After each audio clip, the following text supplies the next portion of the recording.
So there I was, Home Bargains, saw this, I thought, never had this one before, picked it up, thinking it was either German or Dutch beer. Brought it home, thought this morning, I'll tell you what, I'll review it this morning. Went online to see about this beer, because I've never heard of it before. And it's brewed in Namibia. God, I say that after a few, Namibia. And where's that? Bloody Africa. That's why, boys and girls, we got an African beer. First Namibia beer on the channel ever. And we've got a bottle of their Windhoek. Now, as you can see, the name of that beer, there's a backside. It's got like a W etched into the bottle there. 4% ABV. So this beer, you think, well, that doesn't sound very African, Windhoek, does it? Well, the brewery was purchased by German immigrants in the 1920s. Can't remember their name. I think one was called Carl and the other bloke was called Oliver. Because when you go on to their website, they're going on about this beer brewed to the Reinheitsgebot, which is the Bavarian or German purity law of 1516, which all German beers, you know, are brewed to. Well, supposedly brewed to, but that's for another debate maybe one day. Anyway, that's the oldest consumer law in the world. So the beer has to be made out of malted barley, hops and water, that type of thing. Nothing nasty, nothing cheap or anything being used to make it. And that goes back to all them years in the 1500s. So they bought this brewery in 1920 and decided to make the beer in accordance to that, which is fair enough. This beer is 4%. So let's crack it open. They do two other beers. They do a non-alcoholic and a premium draft in a black can. So if I see them in Home Bargains, how the hell Home Bargains has got hold of this, I don't know. Let's see what it says on the label anyway. It says brewed by choice according to the book. Yeah, it's got that. Brewed using, yeah, we've got that. Crafted with passion since 1920. Brewed and bottled by Namibia Breweries Windhoek. So that must be, and it's imported by some place in Manchester. So this Windhoek must be a name of a place in Namibia.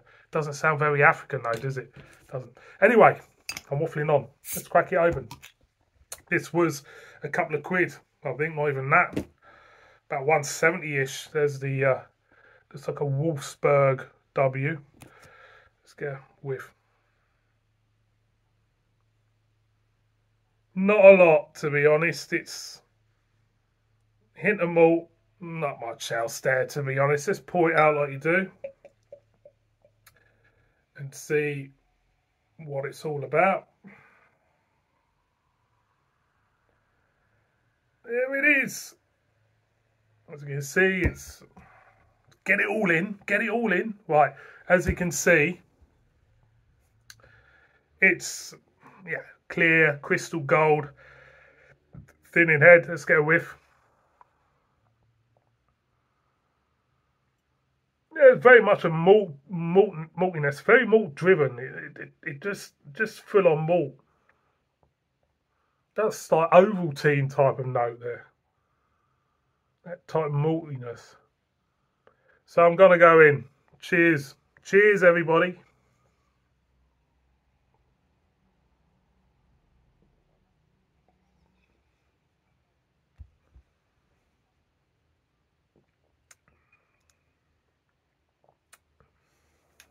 First impressions. Layer upon layer of malted kind of like malted barley. Slight metallicness there. Mouthfeel is pretty, you know, what you expect. It doesn't feel like a high quality beer brewed to the Reinheitsgebot, that's for sure. I suppose if you're in Namibia, I think you would just, if this is the only thing you got out there, you drink it.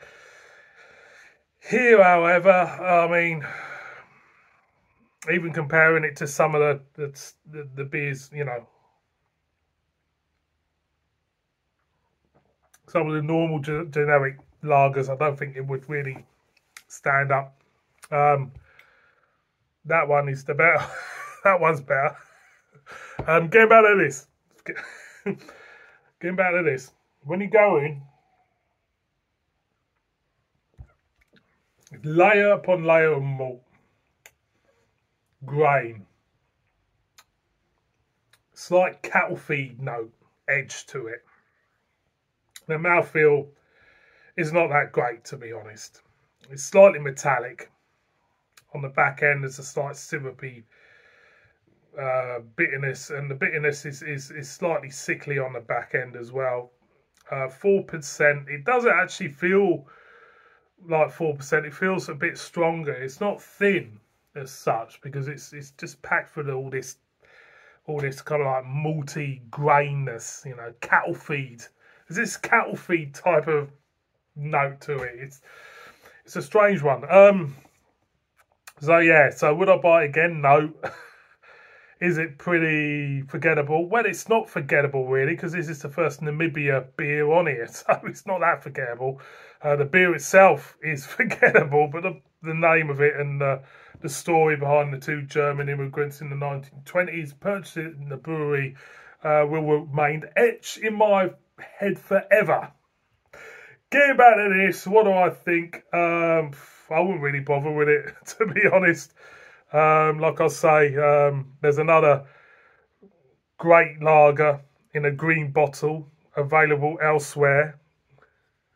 It's behind you. That one there. Getting this. No, it's not worth bothering about. One more for the road. One more. Might as well.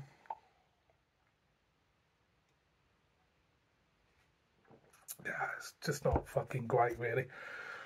See you on my next one. Bib bib.